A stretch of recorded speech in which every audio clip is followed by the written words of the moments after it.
Good morning everyone. आप सभी कैसे हो? आई होप आप सभी अच्छी होंगी। मैं भी ठीक हूँ।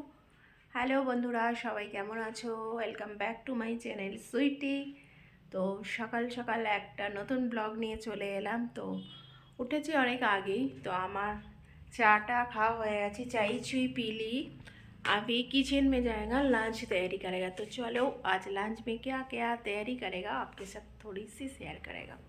किचन में आज रखा था, देखो, শাক, লাল শাক রেখেছি জলে ভিজিয়ে। দেখো, যেন অনেক ওষুধপত্র দেয়া থাকে, সেই জন্য শাকটাকে জলে ভিজিয়ে রেখে দিয়েছি। এখন জানো তো শাক সবজিতে প্রচুর সবজি টবজি দেয়, সেই জন্যে।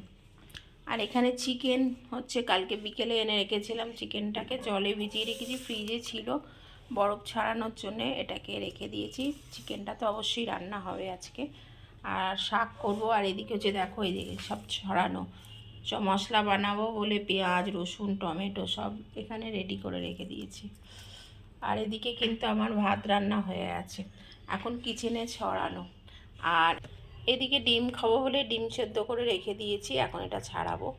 ডিম সেদ্ধ গরম গরম খেতে কিন্তু আমার দারুণ লাগে। আর চলো বাইরের ওয়েদারটা দেখাই।